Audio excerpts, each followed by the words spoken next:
Assalamualaikum warahmatullahi wabarakatuh. Salam sejahtera untuk semuanya. Selamat datang pada pelajaran bahasa Indonesia.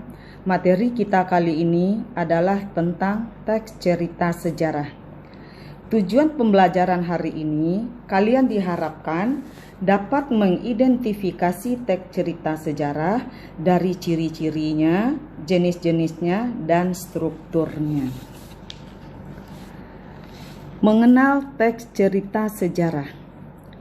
Teks cerita sejarah merupakan sebuah teks yang menjelaskan atau menceritakan tentang fakta yang latar belakang kejadian masa lalu, serta memiliki nilai sejarah yang disajikan dengan data serta pengetahuan yang luas dari penulisnya.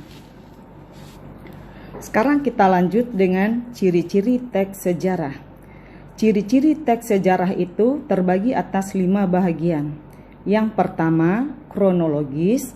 Yang kedua, berbentuk rekon atau cerita ulang. Yang ketiga, memiliki 6 bagian struktur teks. Yang keempat, menggunakan konjungsi temporal. Dan yang kelima, berisi fakta-fakta yang terjadi di masa lampau. Kemudian kita lanjutkan dengan mengidentifikasi teks cerita sejarah. Persamaan teks cerita sejarah dengan teks sejarah adalah sebagai berikut. Yang pertama, isi berkaitan dengan sejarah. Yang kedua, cerita dibuat dengan informasi berdasarkan fakta.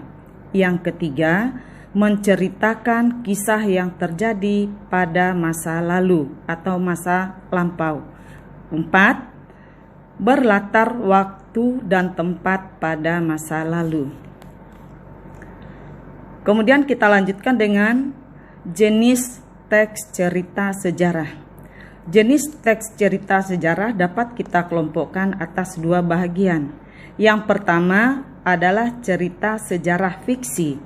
Dan yang kedua adalah cerita sejarah non-fiksi. Cerita sejarah fiksi adalah merupakan cerita sejarah yang tidak nyata atau bukan imajinasi dari penulisnya. Contoh, cerpen, legenda, roman, dan novel. Sedangkan cerita sejarah non-fiksi merupakan cerita sejarah yang benar-benar terjadi. Contoh, biografi, autobiografi, cerita perjalanan, dan cerita sejarah. Setelah itu kita lanjutkan perbedaan teks cerita sejarah dengan teks sejarah. Teks sejarah terbagi atas 4 poin. Yang pertama, tokoh nyata, benar-benar ada. Yang kedua, alur cerita merekonstruksi peristiwa sejarah yang pernah terjadi. Yang ketiga, isinya terkait oleh fakta sejarah. Dan yang keempat, berfungsi sebagai ilmu pengetahuan. Sedangkan teks cerita sejarah terbagi atas 4 bahagian. Yang pertama, tokohnya tidak nyata, dalam kurung rekaan belaka. 2. Alur cerita berdasarkan rekayasa pengarang. Yang ketiga, isinya tidak terkait fakta sejarah atau fiksi. Dan yang terakhir, berfungsi untuk menghibur pembaca karena berupa karya sastra. Mengidentifikasi struktur teks cerita sejarah. Mengidentifikasi struktur teks cerita sejarah ini terbagi atas 6 bagian. Yang pertama, pengenalan situasi cerita, di mana pengarang memperkenalkan setting cerita, baik waktu, tempat, maupun peristiwa. Yang kedua, mengungkapkan peristiwa. Dalam bagian ini disajikan peristiwa awal yang menimbulkan berbagai masalah, pertentangan, ataupun kesukaran bagi para tokohnya. Yang ketiga, menuju konflik.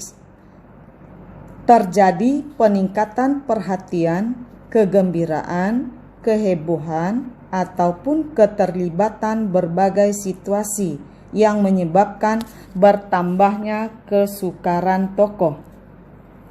Yang keempat, puncak konflik.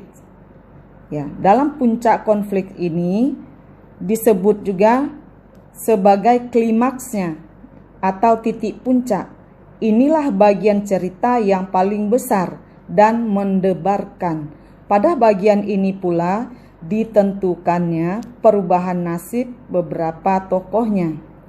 Dan yang kelima, penyelesaian, evaluasi atau resolusi.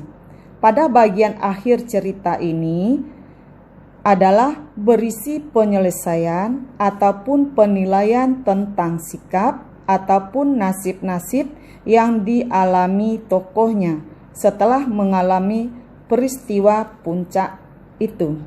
Dan yang terakhir adalah koda. Pada bagian ini adalah berupa komentar terhadap keseluruhan isi cerita yang fungsinya sebagai penutup. Demikianlah materi tentang teks cerita sejarah.